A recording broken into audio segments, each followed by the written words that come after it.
Hello everyone. Hello everyone, स्वागत है आप सबका अजीब सीएपीएफ के यूट्यूब चैनल पर। तो आज हम फिर से आपके सामने आ चुके हैं अक्टूबर के थर्ड वीक की जो हमारी वीकली एनालिसिस हम करते हैं यहाँ पे द हिंदू की उसकी वीडियो को लेकर ठीक है। तो यहाँ पे हम इस वीक में बहुत सारे आर्टिकल्स देखने वाले हैं जो हमारे लिए इंपॉर्टेंट होंगे। ठीक है, कुछ नए नए आर्टिकल्स है जो नए पर्सपेक्टिव आपको प्रोवाइड कराएंगे। ठीक है, तो ऐसे आर्टिकल्स को हम डील करेंगे। ठीक, हमने ये सीरीज लास्ट मंथ स्टार्ट की थी जहाँ पे हम क्या कर रहे हैं, हर वीकेंड पे उस पूरे वीक के जो भी इंपॉर्टेंट एडिटोरियल्स लगते हैं सीएपीएफ के हमारे पेपर 2 के पर्सपेक्टिव से, जिसकी हेल्प से आप अपने पेपर में अच्छे आंसर्स लिख पाओ, आपके पास एक प्रॉपर कंटेंट अवेलेबल हो जाए, आप डेटा यूज़ कर पाओ। उस तरीके के जो हमारे एडिटोरियल्स होते हैं हम उस चीज़ को डिस्कस करते हैं यहाँ पे अपने इस वीडियो में हर वीकेंड पे। ठीक है, तो आप इस चैनल को सब्सक्राइब करके रखें ताकि आप हर वीकेंड क्या कर सकें, जो भी आपने पढ़ा है, जो भी न्यूज़पेपर आप फॉलो कर रहे हैं, ठीक है, जिस भी टाइम आप पढ़ रहे हैं, जिस तरीके से भी पढ़ रहे हैं, लास्ट वीकेंड पे क्या कर सको उनकी समरी वीडियो आप देख लो। इससे क्या होगा, आपके लिए चीज़ें बहुत ज़्यादा सिंप्लीफाई हो जाएंगी। ठीक है, सिंप्लीफाई होना इन द सेंस कि कुछ भी चीज़ें अगर आप मिस आउट कर जाते हो या फिर आपको ये चीज़ समझ में भी आने लगे कि आप जो चीज़ कर रहे हो, आपका जो अप्रोच है वो प्रॉपर वे में सही है या नहीं, आप इस चीज़ को भी खुद के लेवल पे जज कर पाओगे जब भी आप एनालिसिस लास्टली देख लोगे। ठीक है, ये शॉर्ट एंड क्रिस्प भी रहता है। आप पूरे वीक के एडिटोरियल के एनालिसिस ऑलमोस्ट 50 से 55 मिनट में हम इस चीज़ को फिनिश करने की कोशिश करते हैं। तो इससे क्या होता है, आपको एक पूरे वीक का एक ओवरव्यू भी मिल जाता है यहाँ पे कि आपने जो कुछ भी पढ़ा था वो लास्टली वीकेंड पे आप रिवाइज भी कर लेते हो एफिशिएंटली। और क्या होता है, आपको एक कंटेंट भी प्रोवाइड हो जाता है। मैं वैसी चीज़ों को यहाँ पे हाईलाइट भी कर देता हूँ जिसके आप नोट्स बना सकते हैं, जो आपके एग्जाम में काफ़ी ज़्यादा काम आने वाले हैं आपके आंसर राइटिंग में। ठीक है, तो आपके पास जो डेटा की कमी होती है उसको भी दूर यहाँ किया जाएगा और आपको एक पर्सपेक्टिव भी प्रोवाइड होना शुरू हो जाएगा। ग्रेजुअली आप अपने माइंड को डेवलप होता हुआ देखेंगे विद इन 2 to 3 मंथ। आप इस चीज़ को फॉलो करो और आप कमेंट सेक्शन में आकर मुझे बताना कि आप किस तरीके से आपके लाइफ में डेवलपमेंट हुआ या नहीं हुआ। ठीक है, तो without wasting so much of the time, let's jump on to the topic. तो यहाँ हमारा जो फर्स्ट आर्टिकल है वो राइट टू इन्फॉर्मेशन के बारे में डिस्कस करता है। यहाँ पे हम राइट टू इन्फॉर्मेशन के कुछ एस्पेक्ट्स को एग्जामिन करेंगे जो यहाँ एडिटर ने एग्जामिन किए हैं। तो ये कब इंप्लीमेंट हुआ था, 2005 में इस एक्ट को इंप्लीमेंट किया गया था, जिसके अभी ऑलमोस्ट 20 ईयर्स कंप्लीट होने वाले होते हैं। यहाँ पे एक प्रॉपर एग्जामिनेशन किया गया है राइटर के द्वारा। यहाँ पे देखा गया कि क्या प्रेजेंट सिनेरियो है राइट टू इन्फॉर्मेशन का, इन्फॉर्मेशन कमीशन का, किस तरीके से वो वर्क कर रही है। ठीक है, तो यहाँ पे बताया जा रहा है कि एज ऑफ नाउ गवर्नमेंट ने कुछ खास इंप्लीमेंट नहीं किया है राइट टू इन्फॉर्मेशन एक्ट को प्रॉपर वे में फंक्शनिंग करने के लिए। और यहाँ पे गवर्नमेंट का कुछ एक्सेसिव सपोर्ट भी नहीं रहा है। यहाँ पे 2023-24 की एक रिपोर्ट है एक संगठन की जिसका नाम है सतर्क नागरिक संगठन। ये है क्या, तो एक सिटीजन का ग्रुप है जो कैंपेन करता है गवर्नमेंट फंक्शनिंग में ट्रांसपेरेंसी लाने के लिए। तो यहाँ पे इस संगठन के द्वारा, इस ऑर्गेनाइजेशन के द्वारा ये बताया जा रहा है कि 7 आउट ऑफ 29 इन्फॉर्मेशन कमीशंस में, जो हमारे 29 इन्फॉर्मेशन कमीशंस हैं हमारे कंट्री में, उसमें से 7 जो है वो डिफंक्ट है बहुत लास्ट ईयर से। ठीक है, बहुत टाइम से। ठीक है, from last defunct for the varying period of time last year. ठीक है, लास्ट ईयर तक क्या थे, वो डिफंक्ट थे, यानी बहुत ज़्यादा उनमें कुछ फंक्शनिंग हो नहीं रही, यानी एफिशिएंटली वो वर्क नहीं कर रहे थे। यहाँ पे फर्दर एग्जामिन किया जाता है एक एग्जांपल देकर कि जो कमीशन ऑफ झारखंड है वो फंक्शनल नहीं है ऑलमोस्ट 4 ईयर्स, और त्रिपुरा का जो कमीशन और तेलंगाना का जो कमीशन है वो भी डिफंक्ट है। कब से, 3 साल से त्रिपुरा का, और तेलंगाना का 1.5 ईयर से फंक्शनिंग में नहीं है। Many information commissions were found to be functioning without an adequate number of commissioners. ठीक है, और जो वर्क कर भी रहे हैं ऐसे कमीशंस, इन्फॉर्मेशन कमीशंस जो फंक्शनिंग में है, उसमें एडिक्वेट नंबर ऑफ कमिश्नर्स नहीं है, यानी वहाँ पे मैन पावर नहीं है, जिसके कारण क्या हो रहा है, बैकलॉग बढ़ता जा रहा है वहाँ पे। इन्फॉर्मेशन कमीशन ऑफ महाराष्ट्र के बारे में भी कुछ एग्जांपल दिया गया है कि यहाँ पे मोर देन 1 लाख अपील्स है जो हेडलेस है, यानी इनको कोई एड्रेस कर ही नहीं रहा है। ठीक, यहाँ पे फर्दर बताया जा रहा है कि since May 2015 not a single information commissioner has been appointed to the central information commission by the central government without citizens having to approach courts. ठीक है, 2015 के बाद से ऐसा कभी नहीं हुआ है जब कोई इन्फॉर्मेशन कमीशन अपॉइंट किया गया सेंटर के द्वारा बिना किसी सिटीजन के कोर्ट पहुंचने के बिना। ठीक है, despite repeated directions by the supreme court के बहुत बार डायरेक्शन देने के बाद भी क्या हो रहा है कि 8 में से 11 पोस्ट जो है सेंट्रल इन्फॉर्मेशन कमीशन में वैकेंट है। ये हम किसकी बात कर रहे हैं, सेंट्रल इन्फॉर्मेशन कमीशन की बात कर रहे हैं। ऐसा भी नहीं है कि हम स्टेट इन्फॉर्मेशन कमीशन की बात कर रहे हो, सेंटर पे वहां पर यह सिचुएशन है। तो आप भली बात ही समझ सकते हैं कि जो अदर स्टेट में इन्फॉर्मेशन कमीशंस हैं उनकी क्या ही सिनेरियो रही होगी। ठीक है, उसके बाद अगर हम आगे देखते हैं तो आरटीआई एक्ट के अंडर क्या है, ये आरटीआई एक्ट क्या करता है, तो information commissions are the final appellate authority. RTI act के अंदर क्या है, इन्फॉर्मेशन कमीशन जो है सबसे फाइनल क्या है, लास्ट एपिलेट अथॉरिटी है एंड आर मैंडेटेड। इनका मैंडेट मेन है क्या, तो सेफगार्ड करना है और फैसिलिटेट करना है लोगों के राइट्स को। ठीक है, ये इनका मेन काम है, राइट्स को किस चीज के कंटेक्स्ट में, इंफॉर्मेशन के कंटेक्स्ट में, यानी लोगों को इस चीज का राइट्स प्रोवाइड कराना कि वो किसी भी चीज़ के गवर्नमेंट फंक्शनिंग में या कंट्री के वर्किंग से रिलेटेड कोई भी जो नेशनल सिक्योरिटी से डील नहीं करता, उसके अलावा ऐसे किसी भी मैटर पे क्या कर सकते हैं, इन्फॉर्मेशन क्या कर सकते हैं, एक्वायर कर सकते हैं गवर्नमेंट से। ठीक है, तो इस चीज़ को इंप्लीमेंट करने के लिए एपिलेट अथॉरिटी जो है हाईएस्ट, वो कौन है, इन्फॉर्मेशन कमीशन है। और सबसे इंपॉर्टेंट कौन है उसमें, सेंट्रल इन्फॉर्मेशन कमीशन, और उसके बाद स्टेट्स में जो इन्फॉर्मेशन कमीशन आते हैं। बट अगर हम इस आर्टिकल को देखें तो यहाँ पे हम क्या देख रहे हैं कि बहुत सारा प्रॉब्लम यहाँ पे अकर हो रहा है, क्योंकि यहाँ पे ये जो इन्फॉर्मेशन कमीशन है स्टेट पे हो या फिर वो सेंटर पे हो, सही से फंक्शनिंग नहीं कर रहे हैं। बहुत सारे या तो डिफंक्ट हो चुके हैं या फिर क्या है, उनमें प्रॉपर वैकेंसी बहुत ज़्यादा है जो कि मैन पावर प्रोवाइड नहीं की जा रही है उसको। ठीक है, अब यहाँ पे बताया जा रहा है कि power of direct closure of information which the government finds inconvenient, they have wide ranging powers. ठीक है, including the power of direct disclosure of information which the government finds inconvenient. अब सेंट्रल इन्फॉर्मेशन कमीशन या फिर जो other information commission है, उनको RTI act 2005 के under इतनी पावर दी गई है कि बहुत वाइड रेंज ऑफ पावर है उनके पास, कि ऐसे इन्फॉर्मेशन को भी पब्लिक कर सकते हैं वो, जो कि गवर्नमेंट नहीं चाहती है कि लोगों को पता चले। क्योंकि बहुत सारी पॉलिटिकल पार्टीज जो हैं वो प्रॉपर फंक्शनिंग नहीं करती, और उनके इन्फॉर्मेशंस को पब्लिक डोमेन में लाने से क्या होगा, उनको कुछ एक लॉस हो सकता है। तो बहुत सारी पॉलिटिकल पार्टीज हो गई, गवर्नमेंट्स हो गई, बहुत सारे स्टेट्स में नहीं चाहते कि उनकी पर्सनल इन्फॉर्मेशंस किसी पब्लिक डोमेन में प्रेजेंट की जाए। It is because adequate information commission have not been appointed that more than 4 lakh appeals and complaints are pending in the information commissions across India। यहाँ पे बताया जा रहा है कि एडिक्वेट इन्फॉर्मेशन कमिश्नर्स अपॉइंट ही नहीं किए गए हैं जितने चाहिए होते हैं, जितना एक डिफाइंड स्ट्रेंथ सेट किया गया है इन्फॉर्मेशन कमिश्नर्स के लिए, उतने अपॉइंट ही नहीं किए गए हैं हमारे कंट्री में throughout the states and centre as well. ठीक है, जिसके कारण क्या हो रहा है, more than 4 lakh appeals and complaints, जो कंप्लेंट्स और अपील्स है आरटीआई एक्ट के अंदर, ठीक है, उनको सही से एड्रेस नहीं किया गया, और वो सारे पेंडिंग है थ्रू आउट द कंट्री में। The report shows that it will take more than a year for an appeal और complaint to be disposed of in 14 commissions. ठीक है, रिपोर्ट के अकॉर्डिंग ये बताया जा रहा है कि 1 साल से भी ज़्यादा लगेगा 14 टोटल जो इन्फॉर्मेशन कमीशंस हैं उनके अंडर जो भी ये जो पेंडिंग रिपोर्ट्स हैं, कंप्लेंट्स हैं, जो इन सब चीज़ को डील करने के लिए। ठीक है, यहाँ पे बिहार का भी कुछ एग्जांपल लिया गया और अदर स्टेट्स का भी है। फर्दर देखते हैं कि while hearing a petition regarding vacancies in information commissions across India in 2023, the Supreme Court noted that the failure to fill vacancies is leading to a situation where right to information which is recognized under an act of parliament becomes a dead letter। जब supreme court एक petition hearing कर रही थी, किस चीज़ के बारे में था वो, ये वैकेंसीज रिलेटेड जो इन्फॉर्मेशन कमीशंस में है हमारे 2023 में, तो सुप्रीम कोर्ट ने कहा कि ये जो फेलियर है वैकेंसीज को फिल करने का इन्फॉर्मेशन कमीशंस में, अगर ये फुलफिल नहीं किया गया तो राइट टू इन्फॉर्मेशन जो एक्ट ऑफ पार्लियामेंट के थ्रू बनाया गया था लोगों को राइट प्रोवाइड कराने के लिए, ये एक डेड लेटर बन के रह जाएगा, यानी एक डिफंक्ट हो जाएगा, इसका कोई मैटर नहीं रहेगा, ये किसी भी तरह से फंक्शनल नहीं रहेगा। ये चीज़ कहना था किसका, सुप्रीम कोर्ट का। ठीक है, even when appointments are made, a majority of the appointees are either retired government officials और people who enjoy political patronage. ठीक है, बहुत बार अगर कोई इन्फॉर्मेशन कमिश्नर्स अपॉइंट किए जाते हैं तो वो क्या होते हैं, या तो वो रिटायर्ड गवर्नमेंट ऑफिशियल्स होते हैं, या फिर ऐसे लोग अपॉइंट किए जाते हैं जिनका कोई पॉलिटिकल इंक्लिनेशन है, यानी सेल्फ बेनिफिट के लिए पॉलिटिकल पार्टीज या एक पर्टिकुलर गवर्नमेंट क्या करती है, इन्फॉर्मेशन कमिश्नर्स को अपॉइंट करती है ताकि वो उनके इंटरेस्ट में वर्क कर सके। क्योंकि इन्फॉर्मेशन कमीशन जो है एक बहुत ही क्रूशियल स्टैट्यूटरी बॉडी है जिसका मेन काम क्या है, गवर्नमेंट का पॉलिसीज को लोगों के सामने रखना, जो ट्रांसपेरेंसी बरकरार रखना है हमारे डेमोक्रेसी में, उसका सबसे बड़ा मेन पिलर कौन वर्क करता है, इन्फॉर्मेशन कमीशन। तो यहाँ पे बहुत क्रूशियल हो जाता है गवर्नमेंट के लिए या फिर कोई ऐसी पॉलिटिकल पार्टी है जिनके डिमेरिट्स पब्लिक डोमेन में नहीं डिस्क्लोज किए जा सके। ठीक है, तो ये चीज़ बहुत ज़्यादा मैटर करती है। तो यहाँ पे इसलिए क्या है, जो गवर्नमेंट होती है वो बहुत अपने क्लोज वंस को ही क्या करती है, इन्फॉर्मेशन कमीशंस में रिक्रूट करती है। ठीक है, अब रिपोर्ट के अकॉर्डिंग दिखाया जा रहा है, तो यहाँ पे देख सकते हैं commission did not impose penalty in 95% of the cases where penalties could be impose. अब यहाँ पे गवर्नमेंट के लोग आके सेटअप हो रहे हैं, गवर्नमेंट ऑफिशियल जो ऐसे जिनका पॉलिटिकल पैट्रोनेज है या फिर जो रिटायर्ड हो चुके हैं, तो वो लोग क्या है, मोस्ट ऑफ द केसेज में पेनाल्टी क्या करते हैं, इम्पोज ही नहीं करते हैं। 95% केसेज ऐसे हैं जहाँ पे पेनाल्टी इंपोज करनी चाहिए थी पर पेनाल्टी इंपोज नहीं हुए। अब ये एक फेलियर है किसका, लॉ का वायलेशन है, और एक ये फेलियर है किसका, कॉन्स्टिट्यूशनल मशीनरी का। ठीक है, बेसिक फ्रेमवर्क को क्या करता है, डिस्ट्रॉय करता है, जिसके बेसिस पे आरटीआई एक्ट को बिल्ड किया गया था। ठीक है, जिसका मेन मोटिव क्या था, प्रमोट करना cultural.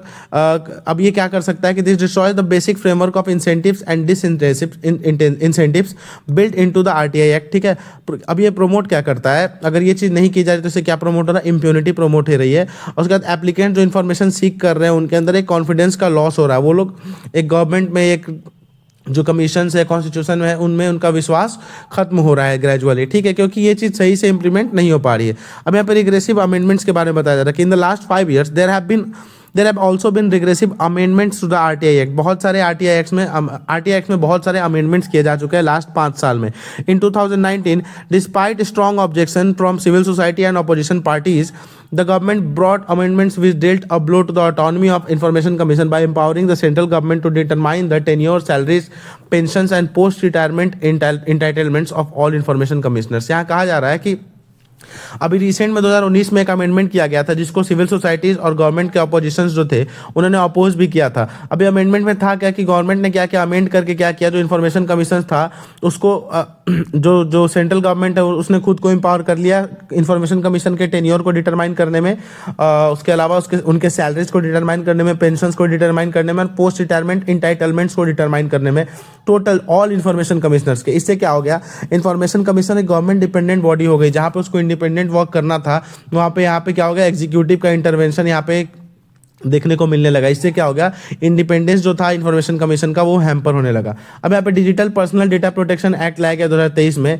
Included an explicit provision to amend the RTI law to exempt all personal information from disclosure. ठीक है, जो हमारा डीपीडीपी एक्ट आया 2023 का जिसको कहते हैं digital personal data protection act, इसने एक एक्सप्लिसिट प्रोविजन इंक्लूड किया जहाँ पे आरटीआई लॉ को एग्जेम्प्ट किया जाता है कोई भी पर्सनल इन्फॉर्मेशन के डिस्क्लोजर से। इसी तरीके से एक दो और लॉज के एग्जांपल यहाँ पे बताए गए और यहाँ पे बेसिकली ये बताया जा रहा है कि किस तरीके से जो हमारा आरटीआई एक्ट था एक प्रॉपर वे में फंक्शन नहीं कर रहा है और इसके क्या डिमेरिट्स है, किस तरीके से जो इन्फॉर्मेशन कमीशन है थ्रू आउट द कंट्री वो एग्जीक्यूटिव पे डिपेंडेंट हो गए या फिर उसमें एग्जीक्यूटिव का इंटरवेंशन देखने को मिल रहा है, जहाँ पे उसको पूरी तरह से गवर्नमेंट के इंडिपेंडेंस में काम करना चाहिए था, वहीं पे ये टोटल ओवरलैपिंग के साथ वर्क कर रही है। एक ट्रांसपेरेंसी इंटरनेशनल इंडिया एक ऑर्गेनाइजेशन जिसका डेटा है जहाँ पे बताया जा रहा है कि nearly 100 people have been killed for using the RTI act. यहाँ पे देख सकते हैं आप कि किस तरीके से कितना एक क्रूशियल मैटर ये बनता जा रहा है कि जो 100 लोग मारे जा चुके हैं, जिनका मर्डर कर दिया जा चुका है, अब मारे गए हैं जिन्होंने आरटीआई एक्ट का यूज किया था। थाउजेंड्स हैव बीन असॉल्टेड, हजारों को असॉल्ट किया गया और थ्रेटन किया गया, स्लैप किया गया, यानी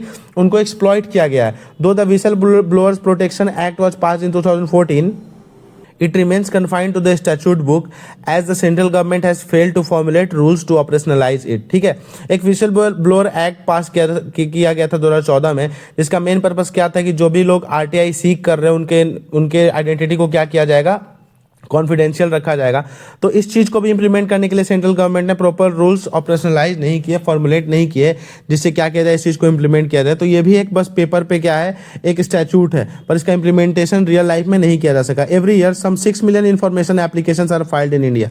पूरे साल हर साल 6 मिलियन से ज़्यादा जो इन्फॉर्मेशन एप्लीकेशंस है फाइल किए जाते हैं इंडिया में। तो यहाँ पे दिखाया जा रहा है कि किस तरीके से आरटीआई लॉ जो है इनएफिशिएंट बन चुका है आज के टाइम पे और किस तरीके से information commissions and through out the country और इन्फॉर्मेशन कमिश्नर्स जो है लैक ऑफ मैन पावर में वर्क कर रहे हैं और किस तरीके से गवर्नमेंट इंटरवेंशन से इसकी इंडिपेंडेंस को भी हैम्पर किया जा रहा है। तो इस आर्टिकल में हमने राइट टू इन्फॉर्मेशन के बारे में देखा है, किस तरीके से उसका 20 साल कंप्लीट हुआ और क्या उसके ड्रॉबैक्स हमें अभी देखने को मिल रहे हैं। तो ये इसी के साथ ये वाला आर्टिकल यहाँ पे फिनिश होता है। अब जो हमारा नेक्स्ट आर्टिकल है ये बहुत ज़्यादा इंपॉर्टेंट नहीं है आपके लाइक ऐसे डायरेक्ट कोई इन्फॉर्मेशन तो नहीं आएगा, पर आपको एक नॉलेज जरूरी है। जहाँ पे हम वायनाड में जो अभी लैंडस्लाइड इंसिडेंट हुआ था तो उसके वहाँ से वहीं से रिलेटेड और न्यूज़ है जहाँ पे एक एक्स ब्रांड रडार क्या किया गया, सेटअप किया गया, न्यू एक्स ब्रांड रडार। अब यहाँ पे हम देखेंगे और ये जो आपका टॉपिक है, ये आर्टिकल, ये आपके पेपर 1 के लिए इंपॉर्टेंट है और पेपर 2 दोनों के लिए इंपॉर्टेंट है। यहाँ पे आप ज़्यादा पेपर 1 पे भी रिलाई कर सकते हैं इस चीज़ के लिए। ठीक है, तो बताया जा रहा है कि after devastating floods and landslides killed more than 200 people in Kerala's Wayanad district. जुलाई में यहाँ पे एक फ्लड और लैंडस्लाइड हुआ था जहाँ पे 200 से ज़्यादा लोग मरे थे केरला के वायनाड डिस्ट्रिक्ट में। ठीक है, तो union ministry of earth and science ने अप्रूव किया एक्स बैंड रडार को इंस्टॉल करने के लिए इस डिस्ट्रिक्ट में। ठीक है, अब ये रडार क्या है पहले हम ये देखते हैं कि रडार का मतलब क्या होता है। हम रडार वर्ड अपने डेली लाइफ में बहुत जगह सुनते हैं, ठीक है, पर ये रडार होता क्या चीज़ है हम इस पर थोड़ा गौर करते हैं। तो रडार एक शॉर्ट फॉर्म है किस चीज़ का, रेडियो डिटेक्शन एंड रेंजिंग का। रेडियो डिटेक्शन एंड रेंजिंग को शॉर्ट में हम क्या कहते हैं, रडार। अब ये डिवाइस क्या करता है, रेडियो वेव्स को यूज करता है डिस्टेंस, वेलोसिटी और फिजिकल कैरेक्टरिस्टिक किसी ऑब्जेक्ट का डिटरमाइन करने के लिए जो डिवाइस के अराउंड आ रही है। ठीक है, ये इमिट करता है सिग्नल और उसके अकॉर्डिंग क्या करता है, ये टोटल मेट्रोलॉजिकल जो इवेंट्स है, फिनोमिनन्स हैं, इसको डिटेक्ट करने में हेल्प करता है। फर्दर वेदर रडार, जिसको हम डॉपलर रडार भी कहते हैं। अगर आपको याद होगा तो सीएपीएफ के पेपर 1 में या आई थिंक 2021 या 20 में एक क्वेश्चन आया था कि जो पुलिस जो होती है वो किस तरीके से गाड़ी को, कोई गाड़ी अगर ओवर स्पीड कर रही है तो किस इफेक्ट के थ्रू वो चीज़ डिटरमाइन किया जाता है, तो वो डॉपलर इफेक्ट ही था। तो इस तरीके से देख सकते हैं आपके कैसे सीएपीएफ में क्वेश्चन आते हैं और कैसे पेपर 1 और पेपर 2 दोनों में आप न्यूज़पेपर की हेल्प से एक्सेल कर सकते हैं। तो वेदर रडार, इसको डॉपलर रडार भी कहते हैं, इस चीज़ में कॉमन एप्लीकेशन में यूज होता है। द डॉपलर इफेक्ट क्या है? The change in the frequency of sound wave as their source moves towards and away from the listener. ठीक है, जब किसी सोर्स जो है लिसनर से दूर जाता है या उसके पास जाता है तो उसकी फ्रीक्वेंसी में जो चेंज होता है उसी को हम क्या कहते हैं? डॉपलर इफेक्ट कहते हैं। अब डॉपलर इफेक्ट को हम क्लाउड के जो मेट्रोलॉजिकल डिपार्टमेंट हम उसमें भी यूज करते हैं क्लाउड के मोशंस को डिटेक्ट करने में, और फर्दर जो मैंने एक और एप्लीकेशन आपको बताया ओवर स्पीडिंग को भी, और इसके अदर और भी कई एप्लीकेशंस है जो कि आप अपने साइंस की बुक में पढ़ोगे। ठीक है, अब यहाँ पे हम एक्स बैंड रडार के बारे में पढ़ते हैं कि ये क्या चीज़ है। तो an X band radar is a radar that emits radiation in the X band of the electromagnetic spectrum.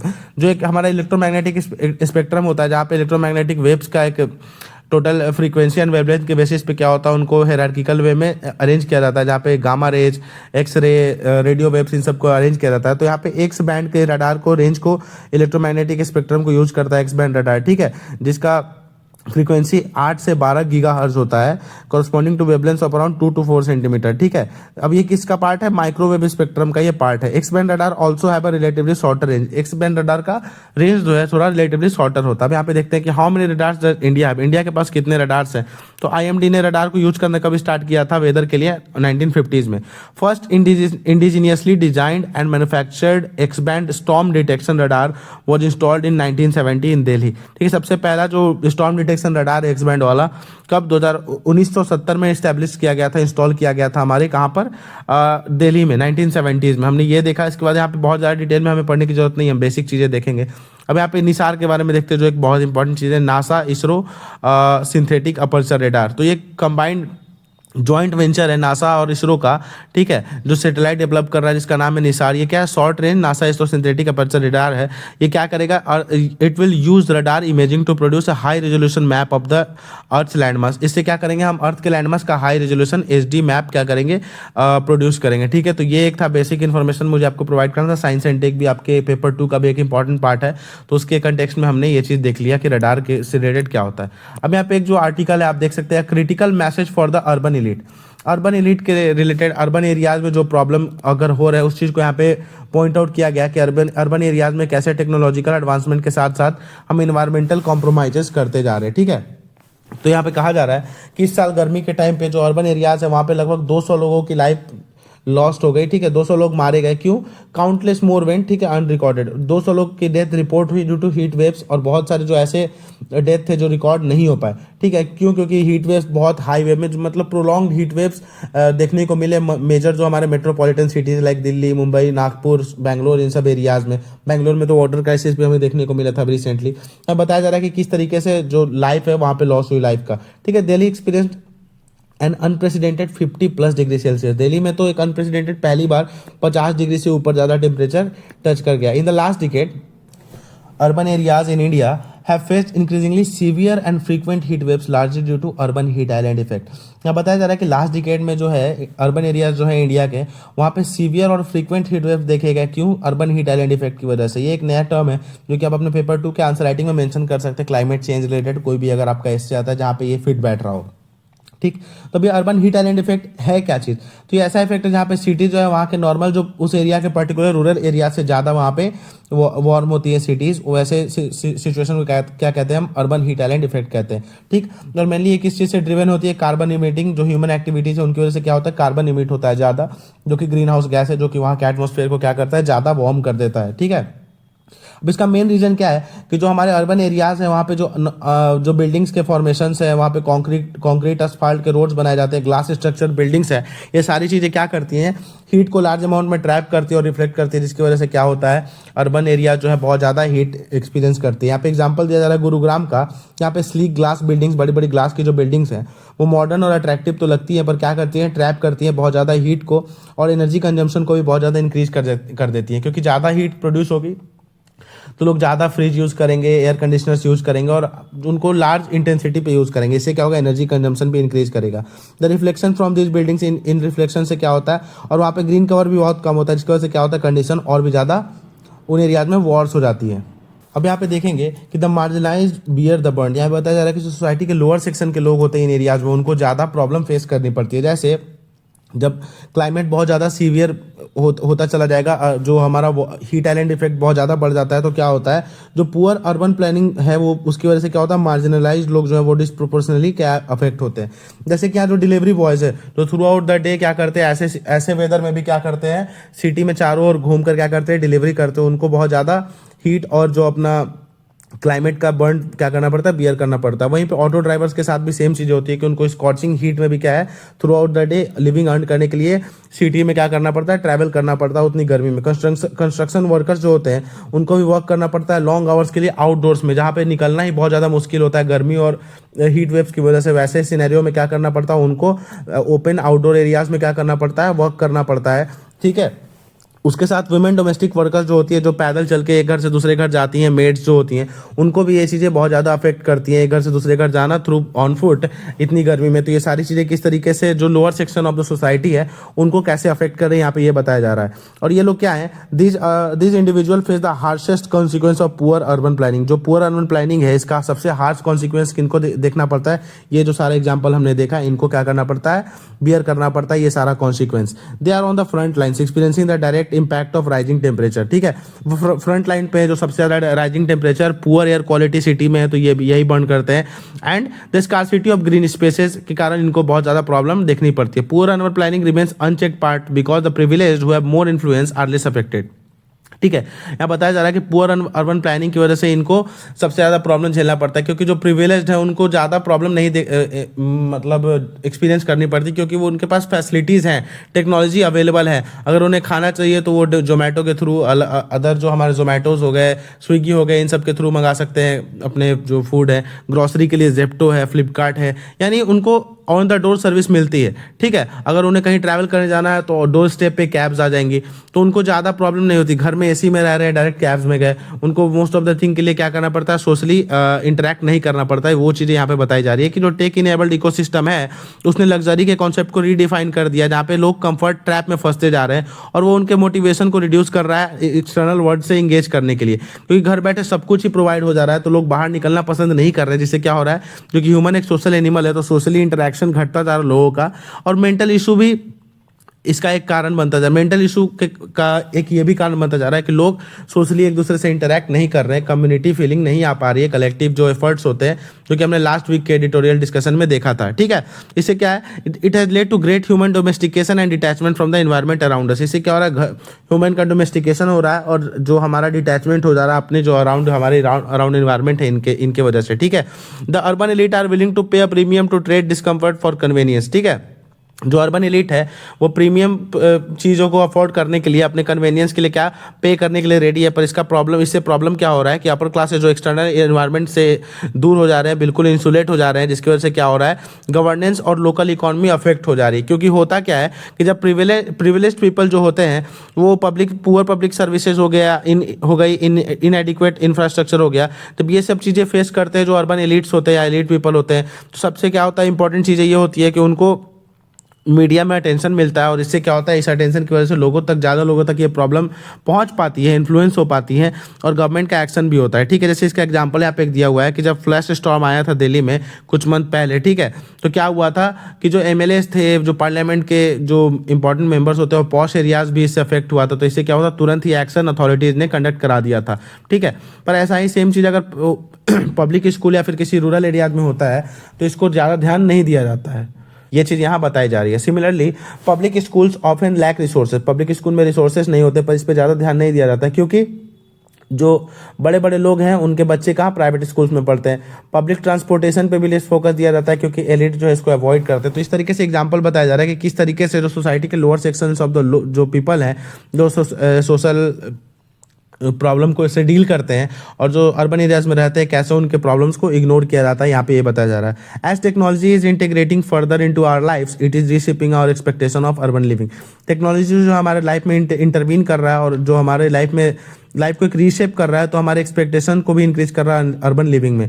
But this integration is not improving the quality of life for the general population. पर ये integration, technological advancement जो है, general population के life को नहीं ज़्यादा कुछ हद तक नहीं मतलब सुधार पा रहा है, ठीक है। ये उल्टा उनके लाइफ में इनइक्वालिटीज प्रमोट कर रहा है और नए प्रॉब्लम्स ही क्रिएट कर रहा है। हम यहाँ पे ये चीज़ बताया गया है कि किस तरीके से जो अर्बन लाइफ है वो अर्बन एलिट को तो प्रमोट करता है, अर्बन एलिट को सपोर्ट तो करता है, बट जो फोर फ्रंट पे हैं, जो social norms like social strata में लोअर स्टेज पे हैं, उनको कितना ज़्यादा प्रॉब्लम डील करना पड़ता है। यहाँ पे हमने इस आर्टिकल में ये चीज़ें देख ली। तो बस इस आर्टिकल में भी यही चीज़ एक इंपॉर्टेंट जो हमारा पढ़ना था हमने देखा। अब हम चलते हैं अपने नेक्स्ट आर्टिकल पर। हमारा जो नेक्स्ट आर्टिकल ये है, इसमें हाँ यहाँ पे डिस्कस किया जा रहा है mainly ensuring a proper social safety net for the gig workers. अब यहाँ पे हमें जानना होगा कि ये गिग वर्कर्स क्या है, ठीक है। ये चीज़ क्या है, गिग वर्कर्स किसे कहते हैं, हमें ये चीज़ समझना होगा। तो हम पहले ये चीज़ देख लेते हैं कि गिग इकॉनमी होती क्या है एक्चुअल में, ठीक है।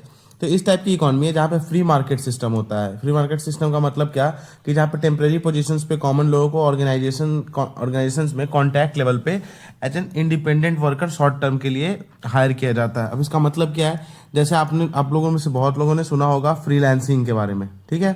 फ्रीलांसिंग क्या चीज़ होती है, ठीक। आपके पास कोई स्किल है, आप क्या करते हो, किसी कंपनी या किसी ऑर्गेनाइजेशन से क्या होते हो, जुड़ते नहीं हो, आप अपने काम को सेल करते हो और वहाँ पे डायरेक्ट अपनी अर्निंग करते हो।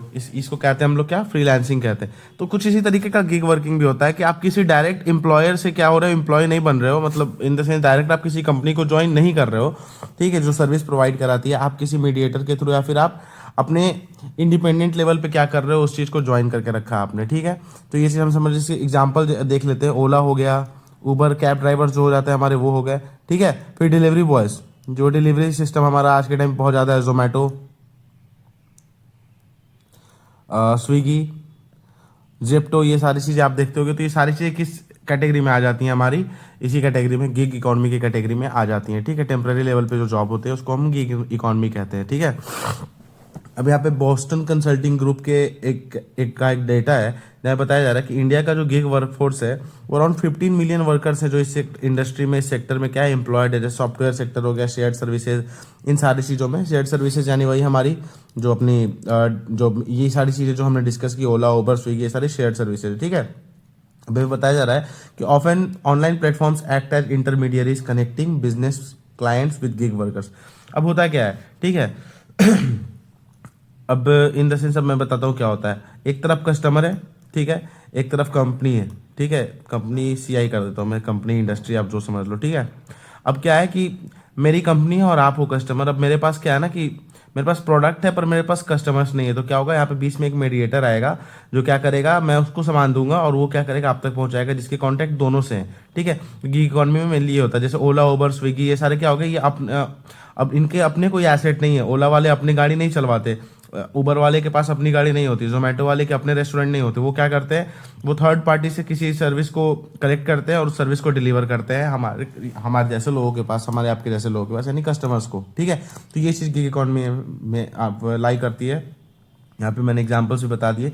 तो बेसिक ये गिग इकॉनमी हमारी होती है। अब यहाँ पे बस एक चीज़, कुछ डेटा आपको मैं दिखा दूँ यहाँ पे, जो आप अपने आंसर राइटिंग में कल को अगर आए तो मेंशन कर सकते हो, ठीक है ना। एक डेटा है नीति आयोग का। नीति आयोग है तो एक ये वेरी नॉन इंस्टीट्यूशन है, या नीति आयोग हमारी, ठीक है। तो यहाँ बताया 7.7 मिलियन वर्कर्स जो है कि इकोनॉमी में इंगेज है। 2020 से 21 का ये डेटा है। और यहाँ बताया जा रहा है कि 2.6% ऑफ नॉन एग्रीकल्चरल वर्कफोर्स और 1.5% ऑफ टोटल वर्कफोर्स, ठीक है। ये इकोनॉमी लगभग 2.6% जो है नॉन एग्रीकल्चरल वर्कफोर्स का एंड 1.5% एग्रीकल्चरल वर्कफोर्स का, तो टोटल वर्कफोर्स का कंस्टिट्यूट करता है। यानी एक अच्छा खासा अमाउंट हो चुका है आज के टाइम पे।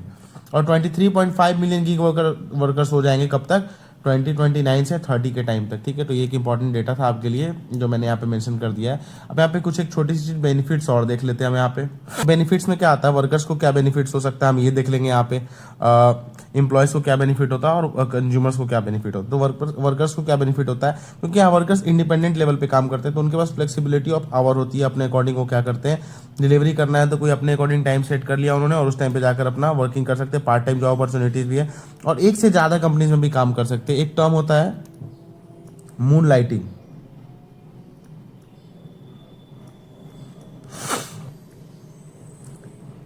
ठीक है।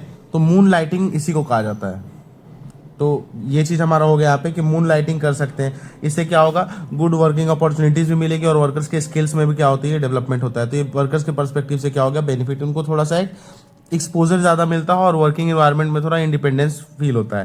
तो ये चीज़ हो गया। सेकेंडली अब हम देखें तो एम्प्लॉयज़ को क्या बेनिफिट होता है। तो एम्प्लॉयज़ की बेनिफिट के लिए क्या चीज़ें हैं, तो cost effectiveness due to reduced employees cost and overhead cost. ठीक है, यहाँ पे उनको प्रॉपर किसी ऑर्गेनाइजेशन से जुड़ना नहीं है, तो वहाँ पे ना एक प्रॉपर कॉन्ट्रैक्ट लेवल पे ऐसा कुछ नहीं होता है जहाँ पे उनको बहुत ज़्यादा प्रोफेशनल्स हायर करने पड़ते हैं। तो वहाँ पे कॉस्ट इफेक्टिव चीज़ें हो जाती है। ठीक है, और diversifying into new services in India, जैसे उबर पहले कार सर्विसेज को लेकर आया कंट्री में, उसके बाद उबर ईट्स इन इंडिया आ गया जहाँ पे फूड सर्विस डिलीवरी भी स्टार्ट हो गई। तो यहाँ पे हम अपनी चीज़ों को, अपने होराइजन को क्या कर सकते हैं, वाइड भी कर सकते हैं, ब्रॉडन भी कर सकते हैं। तो ये एक इसका पॉजिटिव देख सकते हैं हम। ठीक है, और objective to scale, ability to scale quickly based on demand. ठीक है, डिमांड के बेसिस पे हम क्या कर सकते हैं, तुरंत बढ़ भी सकते हैं, क्योंकि इंफ्रास्ट्रक्चरल कॉस्ट हमारा ज़्यादा होता नहीं है फिजिकल लेवल पे।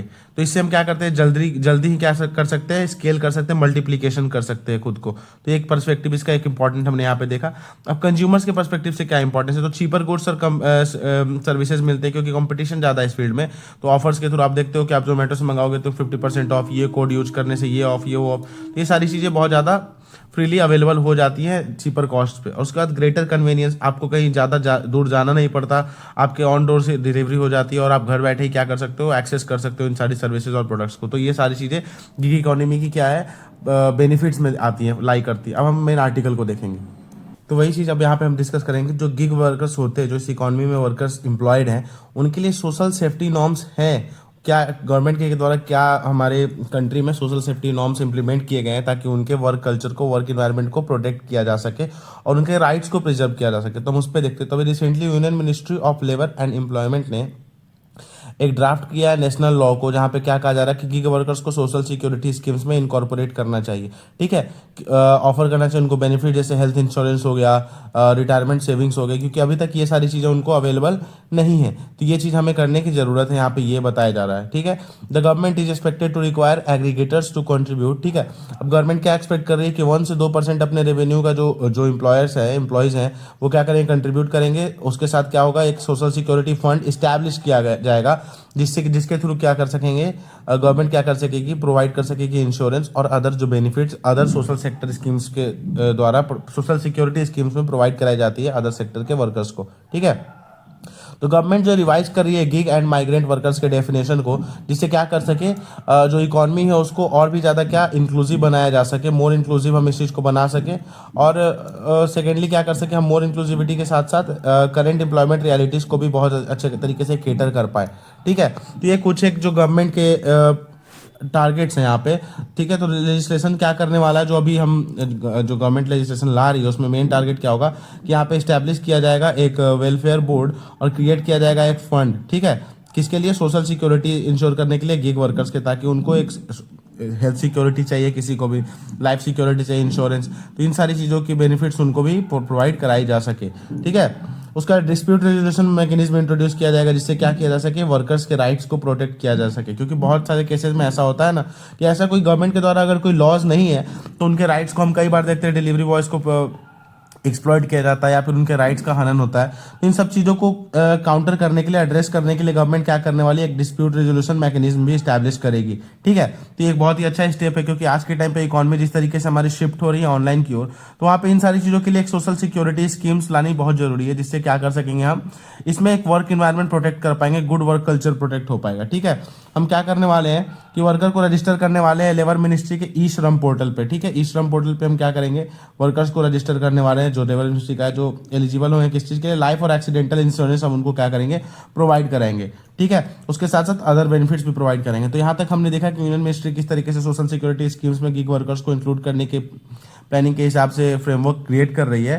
ठीक है, जिसके बाद उनको हेल्थ इंश्योरेंस और लाइफ रिटायरमेंट सेविंग्स प्रोवाइड कराया जाए। ठीक है, एक सोशल सिक्योरिटी फंड भी इस्टेब्लिश किया जाएगा, जो चीज़ हमने देखा यहाँ पे social security, wait a minute, हाँ, सोशल सिक्योरिटी फंड इस्टेब्लिश की जाएगी। ठीक है, जिसके थ्रू क्या किया जा सके, हेल्थ इंश्योरेंस और अदर बेनिफिट्स प्रोवाइड करेंगे। ई श्रम पोर्टल पे उनको रजिस्टर किया जाएगा, जिससे एक प्रॉपर गवर्नमेंट के पास डेटा प्रोवाइड हो जाए कि कितने ऐसे वर्कर्स हैं जो इस सेक्टर में एम्प्लॉयड है। ठीक है, अब यहाँ पे लेबर कोड्स के बारे में बताया जा रहा है कि कौन कौन सा हमारे कंट्री में लेबर लॉज है जहाँ पे इनको इनके बारे में, राइट्स के बारे में, इनके प्रोविजंस को डिफाइन किया गया है। तो यहाँ पे बताया जा रहा है कि गिग प्लेटफॉर्म से रिलेटेड सिर्फ एक ही लेबर लॉ है, सिर्फ एक ही कोड है जहाँ पे गिग रिलेटेड कोई जो प्रोविजंस दिए गए हैं वो है सोशल सिक्योरिटी कोड 2020। ठीक है, तो आपको ये चीज़ ध्यान रखना है कि बस यही चीज़ है हमारे कंट्री में जो चीज़ इसके बारे में डिस्कस करती है, सोशल सिक्योरिटी कोड 2020 जो है। इसके अलावा कहीं पे भी हमारे कंट्री में नहीं डिस्कस किया गया। ठीक है, यहाँ पे जो गिग और माइग्रेंट गिग और अदर प्लेटफॉर्म पे जो वर्कर्स हैं उनको क्या किस तरीके से परसीव किया गया, इनफॉर्मल सेक्टर वर्कर्स की तरह। यानी आप देख सकते हैं कि जो गिग इकॉनमी है उसको आज भी यहाँ पे हमारी कंट्री में जो लॉज हैं वहाँ वो किस में इंक्लूड करके रखती हैं, इनफॉर्मल सेक्टर में। तो ये बहुत ज़्यादा जरूरी है कि इसको एक ऑर्गेनाइज सेक्टर में क्या किया जाए, ट्रांसफॉर्म किया जाए, ताकि प्रॉपर वे में इसका इम्प्लीमेंटेशन हो सके, क्योंकि आज के टाइम पे ये बहुत ज़्यादा इंपॉर्टेंट रोल प्ले कर रहा है। इकॉनमी का एक सेंट्रल पोजीशन ये हायर करता जा रहा है, आप अगर एक तरीके से देखो तो। The issue arises from the definition of gig worker in social security code 2020 which places them outside the traditional employer employ relationship. ठीक है, अब यहाँ पे प्रॉब्लम क्या आ रहा है कि गिग वर्कर्स को हमने देखा कि कैसे वो फ्री इंडिपेंडेंट वर्कर्स होते हैं जो कॉन्ट्रैक्चुअल बेसिस पे वर्क करते हैं। तो यहाँ पे एक एम्प्लॉयर और एम्प्लॉय का रिलेशनशिप नहीं है जो एक कंपनी में होता है। ठीक है, जहाँ पे एम्प्लॉयर क्या करता है, एम्प्लॉयमेंट देता है एम्प्लॉयज को। तो इस तरीके से ये कनेक्शन यहाँ पे नहीं बैठ पाता। और इससे क्या प्रॉब्लमेटिक है कि this is problematic since many gig employers as in some of the well known companies operate as formal entities within the formal sector. यहाँ पे प्रॉब्लम है कि बहुत सारे गिग एम्प्लॉयर्स जो है जो इकोनॉमी में फंक्शन कर रहे हैं, कंपनी में फंक्शन कर रहा है, इसमें क्या है, फॉर्मल सेक्टर में फंक्शन कर रहे हैं। तो इससे क्या हो रहा है, ट्रेडिशनल एम्प्लॉयमेंट फ्रेमवर्क है उसमें क्या हो रहा है, उससे गिग वर्कर्स जो है एक्सक्लूड हो जा रहे हैं, उनको इंक्लूड नहीं किया जा पा रहा है। जिसपे हम जो हमारे ट्रेडिशनल एम्प्लॉयमेंट फ्रेमवर्क है उनके लिए लॉज लाते हैं, तो उससे जब एक्सक्लूड हो जाएंगे वर्कर्स तो उनको वो जो प्रोविजंस है हमारे लॉज, लेबर लॉज हैं, कोड्स हैं, सोशल सिक्योरिटी कोड, इन सभी चीज़ों से क्या किया जाएगा, डिप्राइव हो जा रहे हैं डिलिबरेटली वो लोग। ठीक है, तो इस चीज़ को हमारे कंट्री में एड्रेस करने की ज़रूरत है, क्योंकि in gig economy employment relations remains ambiguous and workers are categorized as independent workers और कॉन्ट्रैक्टर्स। ये चीज़ आपको समझ लेना है कि जो गिग इकोनॉमी है हमारा, उसमें क्या होता है, एम्प्लॉयमेंट जो है, एम्प्लॉयमेंट रिलेशंस एम्बिग्यूअस रहता है। यानी कोई एक बेसिक एम्प्लॉयमेंट रिलेशन नहीं स्टैब्लिश हो पाता ना एम्प्लॉयर और एम्प्लॉय में, जो हमने डिस्कस किया, क्योंकि ये एक कंपनी नहीं है। ठीक है, इन द सेंस ये एक प्रॉपर एक वो कंपनी कल्चर जो होता है, कॉर्पोरेट कल्चर, उस तरीके से वर्क नहीं करती। तो ये चीज़ एम्बिग्यूअस रह जाती है। और सेकेंडली क्या है, वर्कर्स को कैटेगराइज किया जाता है इंडिपेंडेंट वर्कर्स और कॉन्ट्रैक्टर्स के बेसिस पे, जिससे उनके राइट्स को सिक्योर करना थोड़ा मुश्किल हो जाता है। ये चीज़ हमने देखा। There is a huge difference in terms of entitlement between institutional social security and social security schemes. ठीक है, एक यहाँ पे बताया जा रहा है कि बहुत बड़ा डिफरेंस है सोशल सिक्योरिटी स्कीम्स के जो इंटाइटलमेंट्स है उसमें और जो इंस्टीट्यूशनल सोशल सिक्योरिटी है उसमें। ठीक, जैसे एग्जांपल बताया जा रहा है कि फॉर्मर वर्कर्स जो है 26 वीक के paid leave along with job security for the entire period of maternity benefit इनके अंदर इनको मिलता है। यानी ये सारी चीज़ें फैसिलिटी किसको मिलती है, फॉर्मर वर्कर्स जो उनको 26 वीक का एक पेड लीव मिल जाता है। ठीक है, उसके साथ जॉब सिक्योरिटी रहती है और मैटरनल बेनिफिट भी मिलती है। ठीक है, ये इंस्टीट्यूशनल सोशल सिक्योरिटी के अंदर आता है, ये चीज़ आपको ध्यान रखना है। ठीक है, ये किस चीज़ के अंदर आ रहा है, फॉल कर रहा है, इंस्टीट्यूशनल सोशल सिक्योरिटी। और सोशल सिक्योरिटी स्कीम्स के अंदर मैटरनल बेनिफिट्स मिलते हैं जो गवर्नमेंट के द्वारा प्रोवाइड कराया जाता है, जैसे मॉनिटरी सपोर्ट कुछ हो गया, जो इनफॉर्मल सेक्टर में रजिस्टर्ड है उसमें देखा जा रहा है कि ये चीज़ें प्रोवाइड कराई जाती है। तो इसका कोई एक रजिस्टर्ड या फिर डिफाइंड फ्रेमवर्क नहीं है इस चीज़ के लिए हमारा जो ये सोशल सिक्योरिटी स्कीम्स है, क्योंकि गवर्नमेंट अपने अकॉर्डिंगली क्या करेगी, फॉर्मुलेट करेगी। और जो एक्ट होता है, जो इंस्टीट्यूशनल सोशल सिक्योरिटी जो फॉर्मल सेक्टर में इंप्लीमेंट है, वो आपको करना ही है, वो उसको कॉन्स्टिट्यूशनैलिटी प्रोवाइड कराई जा चुकी है। ठीक है, तो ये चीज़ यहाँ पे आ रही है, तो ये कुछ प्रॉब्लम्स क्रिएट होती है। उसके बाद the gap between an institutional social security and social security scheme in terms of entitlement is very evident. ये हमने देख लिया किस तरीके से इसमें डिफरेंस है। फॉर्मल सेक्टर में एक डिफाइंड लॉज है इस चीज़ को प्रोटेक्ट करने के लिए, और यहाँ पे इनफॉर्मल सेक्टर में गवर्नमेंट के स्कीम्स पे सारी चीज़ें डिपेंडेंट रहती हैं। ठीक है, तो सोशल सिक्योरिटी कोड 2020 का सेट करता है गिग वर्कर्स को प्रोवाइड करने के लिए सर्टेन सोशल सिक्योरिटी स्कीम्स, पर इंस्टीट्यूशनल सिक्योरिटी नहीं डिफाइन करता, प्रोवाइड करता, क्योंकि वो एज एन इंस्टीट्यूशन वर्क ही नहीं करते। ठीक है, minimum wages protection are missing for gig workers, यानी मिनिमम वेजेस प्रोटेक्शन नहीं उनको प्रोवाइड हो पा रही है। गिग वर्कर्स जो है इंक्लूड नहीं किए गए इंडस्ट्रियल रिलेशंस कोड में, और उनको कवर नहीं किया गया डिस्प्यूट रिजोल्यूशन मैकेनिज्म में। ठीक है, तो ये सारी चीज़ों के कारण गिग वर्कर्स को बहुत बार क्या करना पड़ता है, प्रॉब्लम्स का सामना करना पड़ता है अपने वर्किंग कल्चर में, जहाँ पे उनके राइट्स को एक्सप्लॉइट किया जाता है मोर और लेस। ठीक है, तो ये सारी चीज़ें उनको फेस करनी पड़ती है। तो ये सारे प्रॉब्लम्स हमने देखे कि किस तरीके से गिग इकोनॉमी में गिग वर्कर्स को प्रॉब्लम फेस करना पड़ता है। तो यहाँ बताया जा रहा है कि if the Union Ministry of Labor and Employment is serious about protecting the interest of an ever increasing number of gig workers in the country, it should define the employment relations in gig and platform in an explicit manner and remove the wheel. ठीक है, आप बस एक आप चीज़ इतना ध्यान रखो कि यहाँ पे कंक्लूजन बताया जा रहा है कि अगर गवर्नमेंट सीरियस है कि जो गिग इकॉनमी हमारी बहुत हाई लेवल पे इंक्रीज कर रही है, हमने डेटा भी देखा था, तो उसको प्रोटेक्ट करना है, तो उनके लिए एक एग्रीगेट वे में क्या करना पड़ेगा, हमको एक सोशल स्कीम्स इम्प्लीमेंट करना पड़ेगा और फॉर्मुलेट करना पड़ेगा जिससे उनके राइट्स को क्या किया जा सके, प्रोटेक्ट किया जा सके और एक work culture, safe work culture promote किया जा सके। जिस तरीके से एग्जांपल दिया गया कि यूके के सुप्रीम कोर्ट ने ऊबर केस को, मतलब जो ऊबर ड्राइवर्स एज वर्कर्स कहा जाने के लिए डायरेक्ट किया था, क्योंकि तो बताया जा रहा है कि एक इंपॉर्टेंट प्रेसिडेंट सेट किया गया, किसके द्वारा, एक प्रेसिडेंट सेट किया गया यूके सुप्रीम कोर्ट के द्वारा इन ऊबर केस 2011, जहाँ पे Uber was deem to be an employer, Uber एक एम्प्लॉयर की तरह परसीव किया जा रहा था जो एम्प्लॉयमेंट प्रोवाइड करा रहा है ऊबर ड्राइवर एज वर्कर्स। ठीक है, तो उनके बीच में एक लेबर लॉज इस्टेब्लिश करना ताकि एक एम्प्लॉयर एम्प्लॉय रिलेशन इस्टेब्लिश किया जाए। तो ये एक प्रेसिडेंट इस्टेब्लिश किया गया ताकि ये चीज़ हम अपने कंट्री में भी फॉलो कर सके। ठीक है, हमें क्लैरिफाई करना होगा relationship, employment relationships gig workers का, जिससे हम फर्दर प्रमोट कर पाए formalisation in workers in this, formalisation of workers in this sector, ताकि हम वर्कर्स को क्या कर सकते हैं, फॉर्मलाइज कर पाए इस सेक्टर में। ठीक है, moreover the entire labour code was design for simplification and rationalisation, जो इंटायर लेबर कोड है जो सिंप्लीफिकेशन और रैशनलाइजेशन के लिए डिज़ाइन किया गया था। तो हमें ये चीज़ ध्यान देना होगा कि सेपरेट लॉज लाना पड़ेगा वर्कर सेगमेंट के लिए, इस सेक्टर के लिए, जहाँ पे हम गिग वर्कर्स के रिलेशनशिप को डिफाइन कर पाए और उनके लॉज को प्रोटेक्ट कर पाए। तो यहाँ पे हमने ये चीज़ भी देख लिया, तो हमें समझ में आ गया किस तरीके से गिग इकॉनमी को, जो हम राइजिंग गिग इकॉनमी है हमारी, गिग वर्कर्स का एक लार्ज सेक्शन जो डेवलप हो रहा है आज के टाइम पे, उसको हम प्रोटेक्ट करेंगे और किस तरीके से उनके लॉज को सिक्योर करेंगे। ठीक है, तो इसी के साथ ये आर्टिकल भी खत्म होता है हमारा। तो हमारा जो नेक्स्ट आर्टिकल है इसमें डिस्कस किया गया है इंडिया का क्या पोजीशन रहा है अभी ग्लोबल हंगर इंडेक्स में, उसके बारे में यहाँ डिस्कशन है कि तो इंडिया 2024 के ग्लोबल हंगर इंडेक्स में किस पोजीशन पे होल्ड कर रहा है, इसके बारे में हम देखेंगे। तो बताया जा रहा है कि 2024 में ग्लोबल हंगर इंडेक्स जब पब्लिश हुआ है तो इस टेस्ट किया जा रहा है कि इंडिया का जो मेजॉरिटी एक पॉपुलेशन अराउंड, यहाँ पे हमने मेंशन किया अराउंड 14% जो पॉपुलेशन है इंडिया का, वो क्या है, मैल नरिश्ड है या फिर अंडर नरिश्ड है। ठीक है, यहाँ पे बताया जा रहा है कि India's undernourished population this year would effectively rank as the 7th most populous country in the world। ठीक है, जो वर्ल्ड की 7th मोस्ट पॉपुलस कंट्री है उसके इक्वल जो इंडिया की पॉपुलेशन है, ठीक है, उतनी ऑलमोस्ट पॉपुलेशन इंडिया में क्या है, अंडर नरिश्ड है।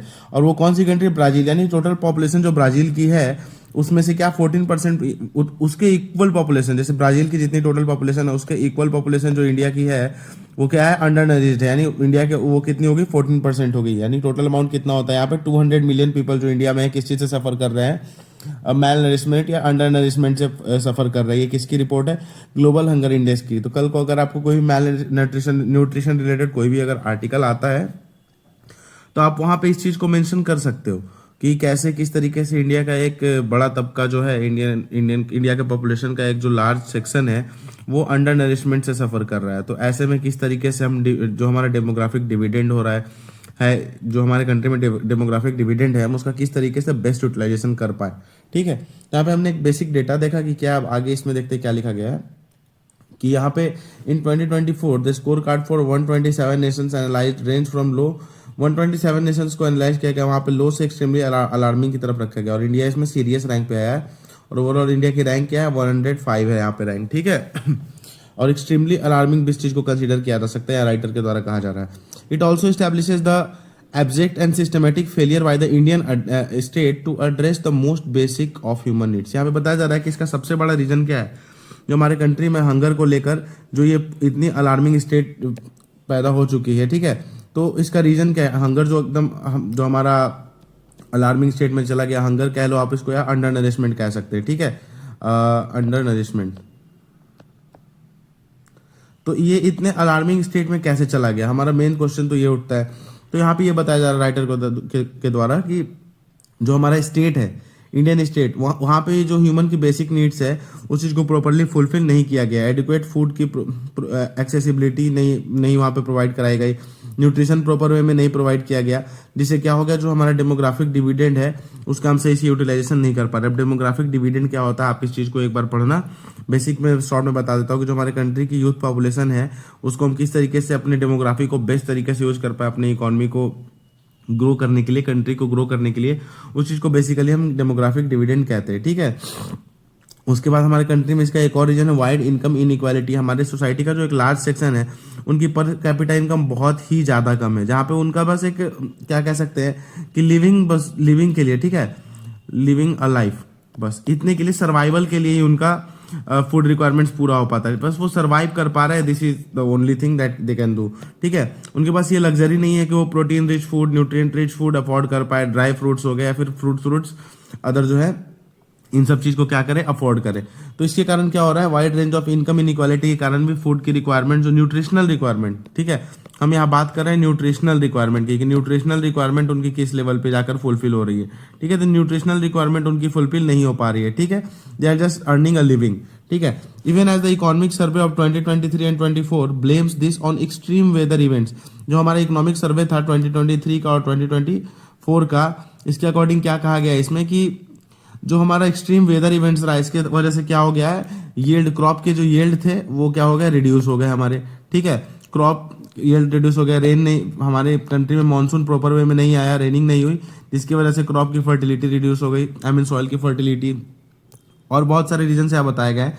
क्रॉप डैमेज हो गया, हमारे जो हमारे फार्म आउटपुट है वो रिड्यूस हो गया, जो हमारे फार्म से आउटपुट आने थे, एग्रीकल्चर सेक्टर से जो हमारे आउटपुट आने थे वो क्या हो गए, वो ऑलमोस्ट रिड्यूस हो गए। तो ये कुछ एक रीजन यहाँ बताए जा रहे हैं। India recorded one of but यहाँ पे बताया जा रहा है कि India recorded one of its highest level of food production. पर ये इस ईयर में 2023-24 में इंडिया ने 2023-24 के इकोनॉमिक सर्वे के हिसाब से देखा जाए तो इस ईयर में इंडिया ने 332 million tons of food production procure किया। तो यहाँ पे ये चीज बताया जा रहा है। तो यहाँ पे एक बेसिक आइडिया देने के लिए मैंने यहाँ पे कुछ एक चीजें आपको हाईलाइट की थी कि किस तरीके से इंडिया का हंगर इंडेक्स में जो एक पोजीशन रहा है। यहाँ पे आप देख सकते हैं कि एक इंस्टीट्यूशन का हमने नाम भी मेंशन कर दिया है कि हंगर इंडेक्स कौन रिलीज करता है। तो यहाँ पे आप ये चीज देख सकते हो कि हंगर इंडेक्स रिलीज किसके द्वारा किया जाता है, ग्लोबल हंगर इंडेक्स। ठीक है, हमने ये चीज देखा है यहाँ पे। फिर हमने देखा कि इंडिया का जो अंडर नरिशमेंट है, अंडर नरिश पॉपुलेशन है वो कितना है, तो ऑलमोस्ट ब्राजील के इक्वल पॉपुलेशन है। और ब्राजील क्या है, वर्ल्ड की 7th most populous country in the world है, यानी जो वर्ल्ड की 7th मोस्ट पॉपुलस कंट्री है उसके इक्वल पॉपुलेशन तो हमारे कंट्री में क्या अंडर नरिश्ड है। तो आप समझ सकते हैं ये डेटा कितना ज्यादा बड़ा है, ये कितना ज्यादा क्रूशियल है हमारे कंट्री के लिए। जिस कंट्री में इतना हाई अमाउंट ऑफ पॉपुलेशन और उसकी ऑलमोस्ट 200 मिलियन पॉपुलेशन जो है क्या है, अंडर नरिश्ड है। तो आपको ये चीज देखना होगा, जो कि इंडिया के टोटल पॉपुलेशन का क्या है 14% है। तो यहाँ से आपको कुछ एक क्या हो गया, डेटा मिल चुके हैं। ठीक है, आप इस डेटा का यूज कर सकते हैं अपना आंसर राइटिंग में कहीं भी। ठीक है, और इस पे एक और आर्टिकल सेम डे पे ही आया था, तो हम उसको भी डिस्कस कर लेते हैं, जो कि यहाँ पे आपका आया हुआ आर्टिकल कि ये क्या देख सकते हैं आप कि what does the global hunger index 2024 state about India. India के बारे में इसका क्या कहना है, ग्लोबल हंगर इंडेक्स जो हमारा है इसमें इंडिया के बारे में इसने क्या स्टेट किया, हम इसको देखते हैं।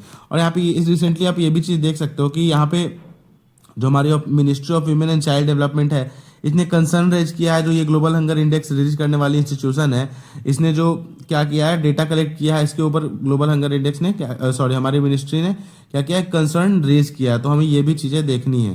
ठीक है, तो अब हम इस चीज आर्टिकल पे देखते हैं कि इसमें क्या लिखा है। तो ग्लोबल हंगर इंडेक्स हमने पीछे वाले आर्टिकल में भी देखा प्रीवियस में कि किस तरीके से इसको सीरियस स्टेट में रखा जा रहा है कि हमारे इंडिया का रैंक क्या है, 105th है अराउंड 127 पॉपुलेशन कंट्रीज में। 127 कंट्री में हम नीचे से टॉप कर रहे हैं यहाँ पे, यानी ऑब्वियस बात है कि हमारे कंट्री में सिचुएशन बहुत ही ज्यादा अलार्मिंग है इस चीज को लेकर। फिर यहाँ पे बताया जा रहा है कि किस तरीके से स्कोर किस चीज को डिनोट करता है। तो 9.9 डिनोट करता है लो लेवल्स ऑफ हंगर को। फिर उसके बाद यहाँ पे एक मॉडरेट के लिए स्कोर बताया जा रहा है, और किस स्टेज पे जाकर हम इसको अलार्मिंग या एक्सट्रीमली अलार्मिंग की कैटेगरी में कैटेगराइज करेंगे, ये भी चीजें यहाँ पे मेंशन की गई है। अब यहाँ पे देखते हैं कि what does it state about India. हमें ये जो ग्लोबल हंगर इंडेक्स है इससे क्या सीखना चाहिए, इंडिया के बारे में क्या डेटा हम इस चीज से यूटिलाइज कर सकते हैं अपने बेनिफिट के लिए, यहाँ पे अब हम ये देखेंगे। ठीक है, यहाँ पे सबसे पहले आप देख सकते हैं कि the score is based on 4 broad parameters, 4 broad parameters पे इसको कैटेगराइज किया गया है। जहाँ सबसे पहला आप देख सकते हैं ये क्या है, चाइल्ड स्टंटिंग है, अंडर नरिशमेंट है, child wasting and child mortality. अब ये चारों चीज़ें क्या है ये हम देखते हैं। तो चाइल्ड स्टंटिंग का मतलब ये होता है कि share of child under 5 with lower height proportion to their age, reflecting chronic nutrition under nutrition। यानी यहाँ पे बताया ये जा रहा है कि चाइल्ड स्टंटिंग का मतलब ये है कि बच्चों की हाइट जब वो 5 साल से नीचे के होते हैं तो उनके एज के अकॉर्डिंग प्रोपोर्शनैलिटी में हाइट इंक्रीज नहीं होती, तो उस चीज़ को किस में चाइल्ड स्टंटिंग की कैटेगरी में रखा जाता है। ठीक है, ये अंडर न्यूट्रिशन का एक कैटेगरी है। फिर अंडर नरिशमेंट में आते हैं, तो ऐसा पॉपुलेशन जिसकी कैलोरिक इंटेक कंप्लीट नहीं हो पा रही है, फुलफिल नहीं हो पा रही है, उस चीज़ को हम क्या किस कैटेगरी में रखेंगे, अंडर नरिशमेंट के। फिर चाइल्ड वेस्टिंग है जहाँ पे share of children under 5 with lower weight proportional to their height.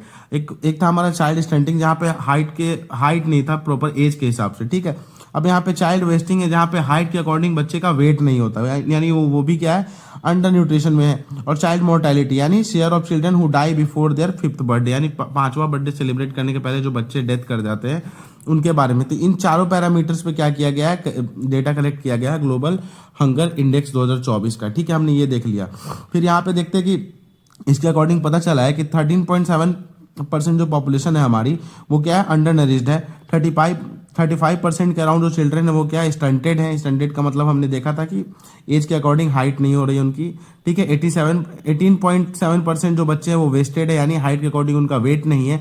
और 2.9% चिल्ड्रन जो है वो 5 साल के पहले ही मर जा रहे हैं, यानी एक बड़ा अमाउंट ऑफ जो अंडर 5 ईयर की कैटेगरी में ही जो बच्चे हैं, अंडर 5 की कैटेगरी में जो बच्चे हैं, ठीक है, उनके साथ ही बहुत ज़्यादा अंडर नरिशमेंट की सिचुएशंस हम देख सकते हैं। ठीक है, यानी उनको अंडर न्यूट्रिशन में बड़े होना पड़ रहा है। ठीक है, क्योंकि उनके पास प्रॉपर वे में रिसोर्सेज अवेलेबल ही नहीं है जिस तरीके से, जिससे क्या कर सकते हो अपने न्यूट्रिशनल रिक्वायरमेंट्स को फुलफिल कर पाए।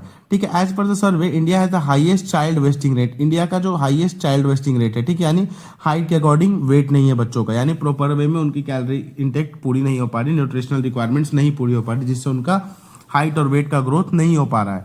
ठीक है, However, the analysis state that India has demonstrated significant political will। यहाँ पे बताया जा रहा है कि इंडिया में स्टेप्स तो लिए गए, ऐसा नहीं है कि इंडियन गवर्नमेंट पूरी तरह से रिलक्टेंट है इस चीज़ को लेकर या फिर वर्क नहीं कर रही। यहाँ पे गवर्नमेंट ने बहुत सारे स्कीम्स भी इनिशिएट किए थे, जिसका एग्जांपल यहाँ पे दिया गया कि फूड और न्यूट्रिशन लैंडस्केप को इंडिया ने चेंज करने के लिए बहुत सारे स्कीम्स अपनाए थे, इनिशिएट किए थे, जिसका एग्जांपल यहाँ दिया गया कि नेशनल फूड सिक्योरिटी एक्ट था हमारा, है हमारा।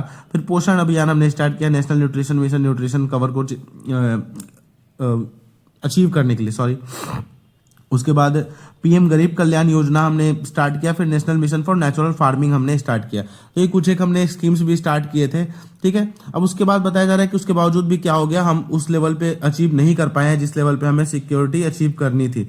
ठीक है, तो अब इसके लिए हमें क्या करना पड़ेगा, तो यहाँ बताया जा रहा है कि कुछ एक स्टेप्स हमें अपनाने पड़ेंगे जिससे क्या कर सके, हम इस चीज़ से डील कर सके, अंडर न्यूट्रिशन की जो हमारी प्रॉब्लम है उस चीज़ को हम क्या कर सके, फिक्स कर सके। तो इसके लिए सॉल्यूशन यहाँ पे बताया गया है। सबसे पहले क्या बताया गया है कि द कोरिलेशन, यहाँ पे कुछ रीजंस पहले हम समझेंगे क्या रीजन है और किस चीज से इस चीज को कवर किया जा सकता है। तो to illustrate a solution, the report point करता है कि the correlation between the poor nutritional status of mother being transferred on to their children. सबसे बड़ा बच्चों में मेल न्यूट्रिशन का रीजन क्या है कि वो जेनेटिक। ठीक है, क्योंकि मदर जो है हमारी, जो बच्चे मदर होती है उनको ही प्रॉपर न्यूट्रिशन नहीं मिल पाता है, जिसकी वजह से जो आगे जो उनका चाइल्ड होता है उसके अंदर भी क्या होता है, जेनेटिकली अंडर न्यूट्रिशन की प्रॉब्लम देखने को मिलती है। मदर का ही वेट प्रॉपर वे में नहीं होता, हाइट प्रॉपर वे में नहीं होता ड्यू टू अंडर नरिशमेंट। और ये मोस्टली किस एरियाज में होता है, रूरल एरियाज में हमें देखने को मिलता है। तो ये सारे प्रॉब्लम्स हमें फेस करने को मिलते हैं रूरल एरियाज में और मेनली हमारे इंडिया में। ठीक है, there exist an intergenerational pattern of undernutrition. And generational pattern, generation level पे ही एक अंडर न्यूट्रिशन का पैटर्न हमें देखने को मिलता है, जहाँ पे India's high child wasting rate entail mother inflicted with insufficient weight. ठीक है, चाइल्ड वेस्टिंग रेट इसलिए इंडिया में ज़्यादा है क्योंकि मदर का ही जो वेट होता है इनसफिशियंट होता है उनके बॉडी के हिसाब से, उनके बॉडी के ग्रोथ के हिसाब से, और प्रेगनेंसी में, और low birth weight among infants. ठीक है, इसी वजह से क्या होता है कि जब बच्चे पैदा होते हैं, जब बच्चे जन्म लेते हैं तो उनका भी वेट उसी के अकॉर्डिंगली इम्प्रोपोर्शनल होता है। तो ये देख लिया हमने। ठीक है, व्हाट अबाउट इंडिया जीडीपी। अब मैं बताया जा रहा है कि जीडीपी का क्या इस पे प्रभाव पड़ता है। तो ठीक है, यहाँ कहा जा रहा है कि GDP growth alone does not result in improved food and nutritional security for the entire populace. ठीक है, जस्ट बिकॉज हमारी जीडीपी ग्रो कर रही है, पर इसका मतलब ये नहीं कि हम फूड रिक्वायरमेंट्स को पूरी तरीके से डील कर पा रहे हैं या फुलफिल कर पा रहे हैं। The report puts for the imperative for policies to emphasise pro poor development alongside addressing social and economic equalities. Report में कहा जा रहा है कि हमें pro poor development policies initiate करनी होगी, कि साथ साथ इस चीज़ के कि सोशल और इकोनॉमिक इनइक्वालिटीज़ को भी हम रिड्यूस करें, यानी सोशल और इकोनॉमिक इनइक्वालिटीज़ को भी हम रिड्यूस करेंगे और प्रो पुअर डेवलपमेंट पॉलिसीज भी हम क्या करेंगे, इनिशिएट करेंगे। अब यहाँ पे सॉल्यूशंस क्या बताए जा रहे हैं, तो सबसे पहले रिपोर्ट प्रपोज करता है कि हमें मल्टी फेसेटेड अप्रोच, हमें मल्टीपल एरियाज में अपने अप्रोच को एक्सटेंड करना पड़ेगा, जिससे क्या हो सके हम सोशल सेफ्टी नेट्स को इंप्रूव कर सके। ठीक है, और कई एक फैक्टर्स है जहाँ पे वेलबींग और न्यूट्रिशन वाले फैक्टर्स को क्या कर सके हम एड्रेस कर पाए। रूरल एरियाज में जो हमारी वीमेन है, चिल्ड्रेन है, या फिर जो अर्बन एरियाज में भी जो marginal sections of the society है, उनको हम क्या कर पाए, फुल्ली एड्रेस कर पाए उनके न्यूट्रिशनल इशूज़ को। उसके बाद सेफ्टी नेट्स और कैश ट्रांसफर जो बेनिफिट स्कीम्स है हमारे, जैसे क्या क्या एग्जांपल आप देख सकते हैं। पीएम गरीब कल्याण अन्न योजना है हमारा, पब्लिक डिस्ट्रीब्यूशन स्कीम है पीडीएस, और इंटीग्रेटेड चाइल्ड डेवलपमेंट स्कीम है। इसमें जो भी हम मॉनिटरी सपोर्ट या फिर फूड सपोर्ट प्रोवाइड कराते हैं, इस चीज़ को प्रॉपर वे में क्या करना है, हमें इंश्योर करना है इनका डिस्ट्रीब्यूशन। ठीक है, उसके बाद हमें इन्वेस्ट करना है किस चीज़ में, एग्रीकल्चर सेक्टर में हम इन्वेस्ट करें, और होलिस्टिक फूड सेक्टर को, फूड सिस्टम को डेवलप करने में हमको इस पे फोकस करना चाहिए, जहाँ पे हम फूड सेक्टर को प्रॉपर वे में डाइवर्सिफाई कर पाए, क्रॉप्स की कंडीशन को इम्प्रूव कर पाए, जहाँ पे हम देखते हैं कि जीएम क्रॉप्स हो गए हमारे, ठीक है, फोर्टिफाइड राइस हो गया, इन सब चीज़ों पे हम फोकस कर पाए। ठीक है, nutritious and ecological food production including nutri cereal such as millets को प्रमोट कर सके, जैसे गवर्नमेंट ने बहुत सारे मिलेट रिलेटेड स्कीम्स भी स्टार्ट किए। उसके अलावा हम इफेक्टिव इन्वेस्टमेंट करें मदर और चाइल्ड के हेल्थ के डेवलपमेंट में, जहाँ पे हम वाटर इम्प्रूव वाटर प्रोवाइड कराएं उनको, सैनिटेशन का ध्यान रखें, हाइजीन का ध्यान रखें, जिससे वो लोग जो हमारी मदर और चिल्ड्रन होती है वो दोनों भी जो हमारे डिजीजेज हैं उससे डिजीज फ्री रहे और हेल्दी रह पाएँ। ठीक है, उसके बाद रिपोर्ट ये भी सजेस्ट करता है कि हमें एक लिंक इस्टेब्लिश करना चाहिए किसी में, फूड और न्यूट्रिशन में, जेंडर में और क्लाइमेट चेंज में, या जेंडर स्पेसिफिक हमें स्कीम्स लानी है किस चीज़ को ध्यान में रखते हुए, फूड और न्यूट्रिशन को ध्यान में रखते हुए, जहाँ पे हम क्लाइमेट चेंज के इशू को भी एड्रेस कर पाएँ। ठीक है, क्योंकि क्लाइमेट चेंज की वजह से बहुत जगह कहीं पे वाटर स्कार्सिटी हो रही है, वाटर स्कार्सिटी होती है तो एग्रीकल्चर पे असर पड़ता है, एग्रीकल्चर पे असर पड़ता है तो फूड प्रोडक्शन पे असर पड़ेगा, और इसकी वजह से फूड प्रोडक्शन पे असर पड़ता है तो good quality of nutritious food नहीं ग्रो कराया जा सकता है इस कंडीशन में हमारे रूरल एरियाज में, जिसकी वजह से न्यूट्रिशनल वैल्यू हमारी कॉम्प्रोमाइज़ हो जाती है और रूरल एरियाज में लोगों को क्या करना पड़ता है, अंडर नरिशमेंट का सामना करना पड़ता है। तो किस तरीके से हम इन सब चीज़ों को लिंक करें जहाँ पे हम जेंडर बेस्ड इशूज़ को भी एड्रेस कर पाए, फूड और न्यूट्रिशन की जो हमारी नीड है उसको भी कैटर कर पाए, और क्लाइमेट चेंज का इशू भी हम क्या कर पाए, कवर कर पाए। तो इस तरीके से हमने ग्लोबल हंगर इंडेक्स के बारे में देखा कि किस तरीके से इसने कुछ एक डेटा प्रेजेंट किया, इंडिया का क्या स्टैंड है, यहाँ पे किस पोजीशन पे इंडिया स्टैंड कर रहा है ग्लोबल हंगर इंडेक्स में, क्या रीजन्स है। हमने ये भी देखा किस तरीके से मैल न्यूट्रिशन इन सब से इंडिया सफ़र कर रहा है। यहाँ पे हमने देखा किस ब्रॉड कैटेगरीज में इसको डिवाइड किया गया है हंगर इंडेक्स को। उसके अलावा गवर्नमेंट के कुछ हमने स्कीम्स भी देखे यहाँ पे, जहाँ पे हमें पता चलता है किस तरीके से गवर्नमेंट जो है फुल सोशल इंक्लूजन पे ध्यान दे रही है। उसके बाद हमने कुछ स्टेप्स भी देखा किस तरीके से हमें इस चीज़ को और फर्दर कवर करना है। लास्टली हमें बताया जा रहा है कि ministry of women and child development ने अपने कंसर्न एक्सप्रेस किया है कि जो ये इस इंस्टीट्यूशन ने जो अपने डेटा को यूज़ किया है इंडिया को रैंक करने के लिए, ये प्रॉपर सफिशिएंट डेटा नहीं था। तो ये हमेशा का रहता है, हमेशा मिनिस्ट्रीज क्या करती हैं इस चीज़ का क्वेश्चन रेज करती है, तो इस चीज़ पे हमें ज़्यादा ध्यान देने की जरूरत नहीं है। हमारी जो इंपॉर्टेंट चीज़ें थी हमने यहाँ से अपने लिए जॉट डाउन कर ली है, समझ लिया इस चीज़ को कि ग्लोबल हंगर इंडेक्स के से रिलेटेड जो भी इंपॉर्टेंट चीज़ें थी हमने यहाँ दोनों आर्टिकल में इस चीज़ को यहाँ पे कवर कर लिया। ठीक है, तो यहाँ पे ये आर्टिकल भी हमारा क्या होता है, फिनिश होता है। सो अब जो हमारा नेक्स्ट आर्टिकल है उसमें हम देखेंगे कि India sustainable development goal focus and it's human development issues, कि यहाँ पे हम देखेंगे कि इंडिया का क्या पोजीशन रहा है अभी तक, इंडिया का जो अपना सस्टेनेबल डेवलपमेंट गोल्स को अचीव करने में किस तरीके से इंडिया ने फोकस किया है, क्या इनिशिएटिव्स, क्या स्टेप्स उसने लिए हैं, और उसके अलावा जो भी ह्यूमन डेवलपमेंट में हमारे साथ इशूज एसोसिएटेड है उसके बारे में देखेंगे। तो यहाँ पे स्टार्टिंग में बस एक इंट्रो बताया गया है कैसे ह्यूमन डेवलपमेंट सबमिट हुआ है, एसडीजी सबमिट, ये सारी चीज़ें हुई हैं, तो इसके बारे में ज़्यादा इंपॉर्टेंट हमें नहीं देखना है पेपर 2 के पर्सपेक्टिव से।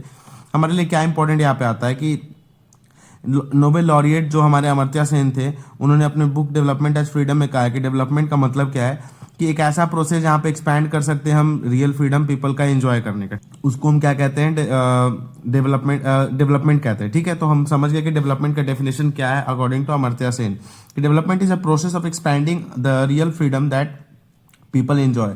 ठीक है, हमने अप्रोचेस के बारे में पढ़ा है क्लास 12 की एनसीईआरटी में, ह्यूमन डेवलपमेंट में, उसमें डिटेल में वहाँ पढ़ लेंगे इस चीज़ को, यहाँ पे हम ज़्यादा इसको एक्सटेंड नहीं करते। यहाँ पे बताया जाता है कि freedom from hunger and ill health on one hand and gender and income equality and access to quality education on the other hand lead to the achievement of human development consequently to sustainable development. यहाँ पे कह रहा है कि कैसे hunger और ill health से freedom और जेंडर और इनकम इक्वालिटी अचीव करने से हम क्या कर सकते हैं, एजुकेशन में क्वालिटी एजुकेशन प्रोवाइड कराकर हम क्या कर सकते हैं, ह्यूमन डेवलपमेंट को भी अचीव कर सकते हैं, एंड अलॉन्ग विद दैट हम सस्टेनेबल डेवलपमेंट को भी अचीव कर सकते हैं, क्योंकि ये सारे हमारे क्या है, सस्टेनेबल डेवलपमेंट गोल्स ही हैं। ठीक है, तो सस्टेनेबल डेवलपमेंट गोल्स को जब हम फुलफिल करते हैं, अचीव करने की और अपने स्टेप्स आगे बढ़ाते हैं, तो उसके साथ साथ क्या होता है, हमारा जो ह्यूमन डेवलपमेंट है वो भी क्या होता है, फुलफिल होता है।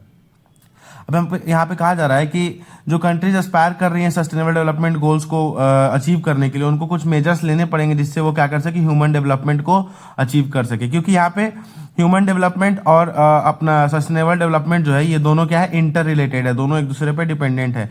किसी एक का डेवलपमेंट से क्या होगा, हमारा दूसरा वाला का डेवलपमेंट अपने आप परस्यू होने लगेगा। ठीक है, अब यहाँ पे बताया जा रहा है कि ह्यूमन डेवलपमेंट रिपोर्ट आई थी 2023-24 की, उसमें इंडिया जो है मीडियम ह्यूमन डेवलपमेंट कैटेगरी में एशिया इंडेक्स में प्लेस किया गया, जिसका रैंक क्या है, जिसका स्कोर क्या रहा, 0.644। ठीक है, इंडिया का रैंक खैर कुछ ज़्यादा बढ़िया तो रहा नहीं है, इंडिया का रैंक ऑलमोस्ट 134 रहा है 193 कंट्रीज में से। तो इससे हम समझ सकते हैं कि इंडिया का कुछ प्रॉपर स्टेप्स नहीं रह रहे, या फिर हम ये भी कह सकते हैं कि इनके जो पैरामीटर्स हैं, ये ह्यूमन डेवलपमेंट रिपोर्ट जो अपने जिस पैरामीटर्स पे ये लोग मेजर करते हैं, हम उस पैरामीटर को फुलफिल नहीं कर रहे हैं। हमारे एस्पेक्ट से क्या हो रहा है, मे भी हम डेवलपमेंट कर रहे हो, पर इनके एस्पेक्ट पे हम क्या खड़े नहीं उतर रहे हो। तो ये चीज़ें हैं। और यहाँ पे बताया जा रहा है कि कुछ जो इंडिया की कंट्रीज है, नेबरिंग कंट्रीज, उनके भी रैंक्स हम देख लेते हैं, जो कि इंडिया से बेटर स्टेजेस में अभी। मलेशिया का 63rd रैंक है, थाईलैंड हमारा 66 रैंक पे है, चाइना 75 पे, श्रीलंका, इंडोनेशिया, भूटान। और देखो आप ये भी देख लो कि इवन बांग्लादेश, जहाँ पे मिलिट्री कूप ये सब हो रखा है, वो भी हमारा क्या है, इससे इंडिया से अच्छे रैंक पे। तो ये कुछ ड्रॉबैक्स रहते हैं इनके मेजरमेंट में, बट हमें उस चीज़ पे फोकस नहीं करना। हमें इस आर्टिकल में ये देखना है कि हमारा क्या अपना मेन फोकस रहेगा।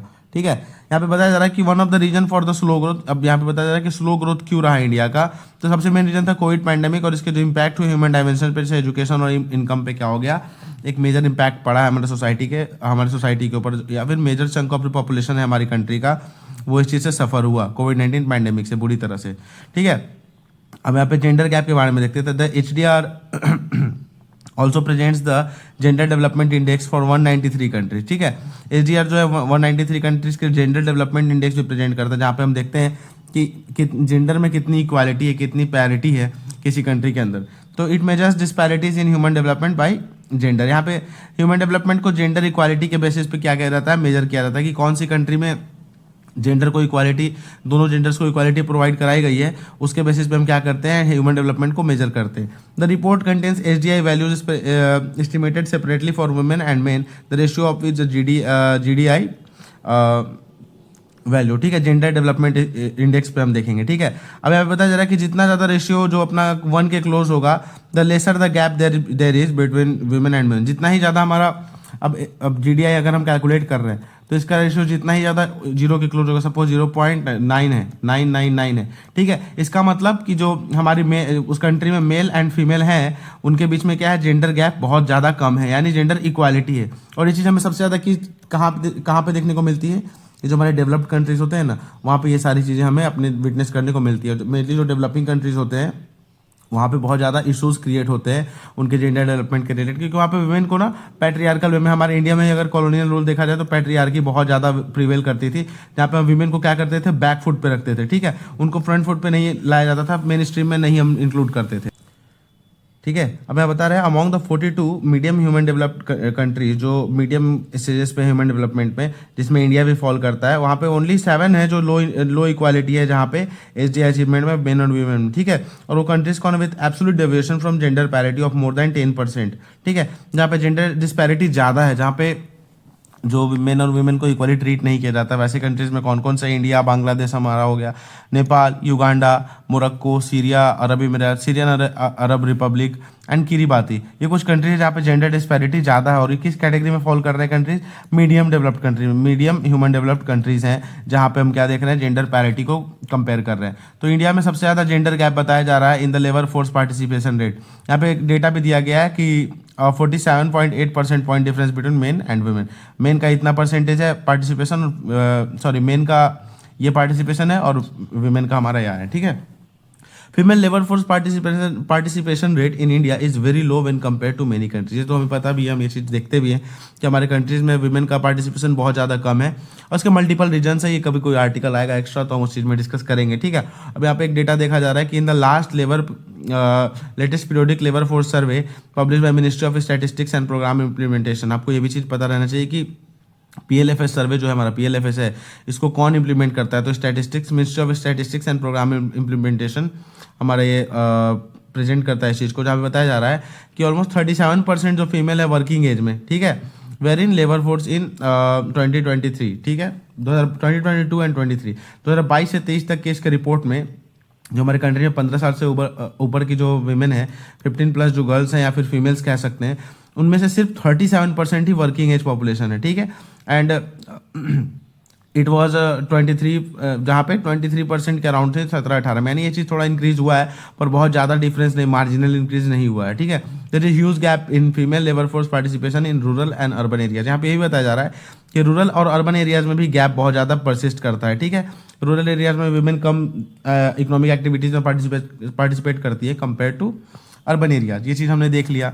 उसके बाद इनकम इनइक्वालिटी के बारे में देखें तो इनकम इनइक्वालिटी भी बहुत राइज पे हमारे कंट्री में, क्योंकि यहाँ बताया जा रहा है डेटा कि India is one of the countries where income shares held by the richest 1% is very high, ठीक है।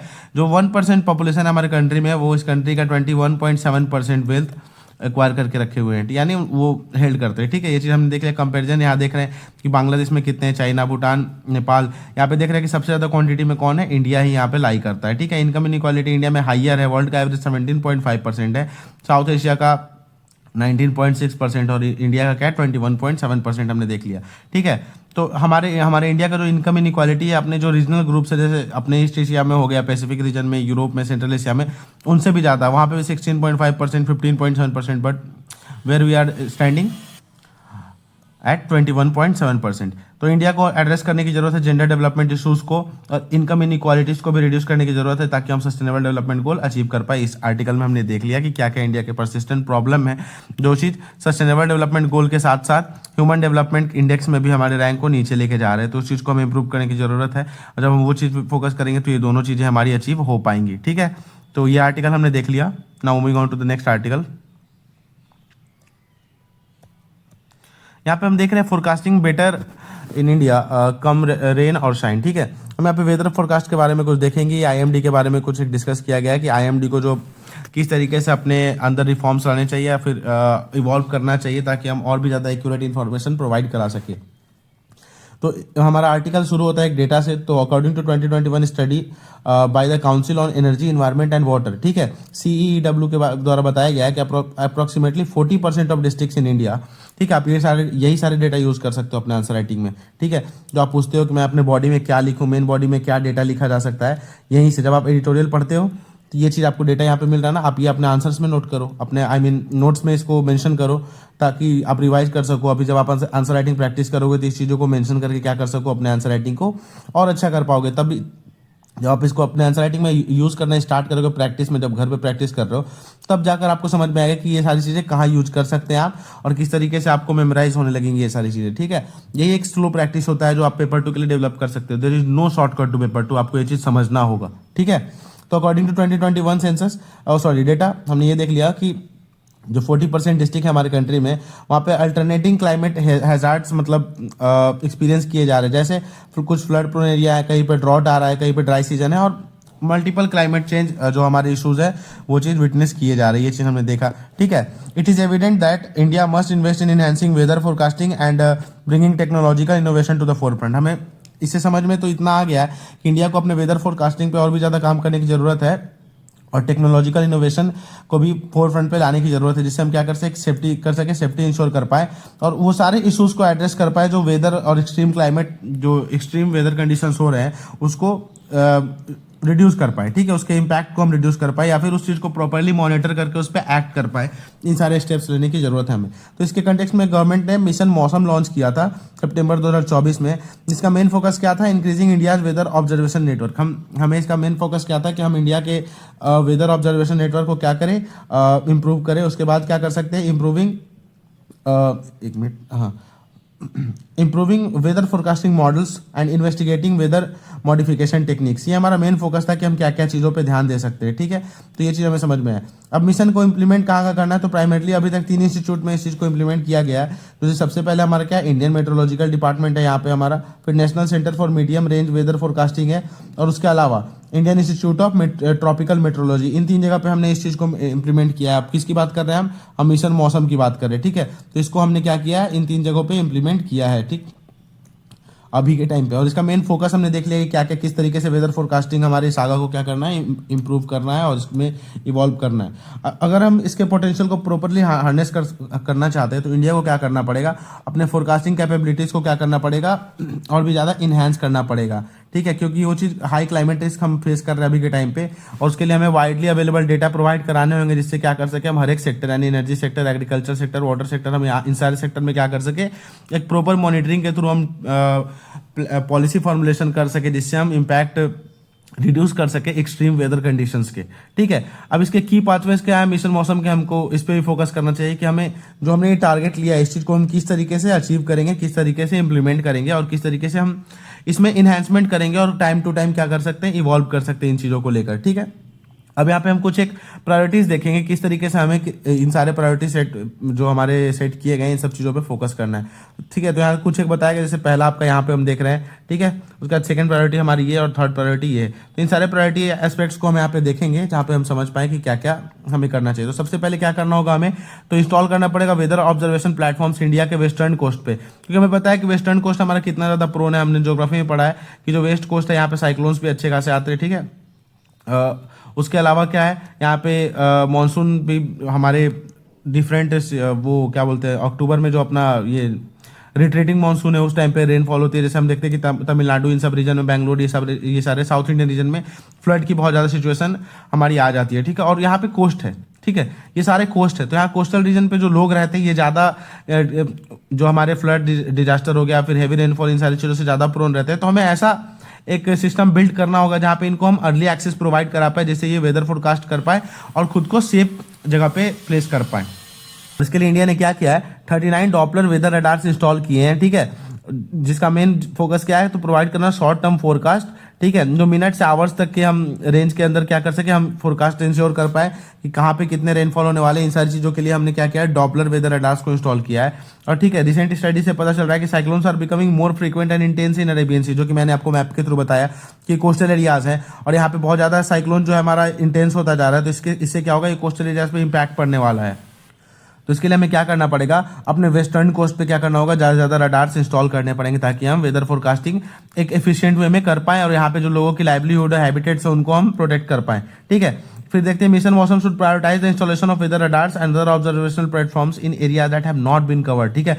तो ऐसे जगहों पे जो high growing climate risk face कर रहे हैं और वहाँ पे हमने वेदर रडार्स इंस्टॉल नहीं किए, तो वहाँ पे हमें प्रायोरिटी लेवल पे क्या करना पड़ेगा, वेदर रडार्स को इंस्टॉल करना होगा।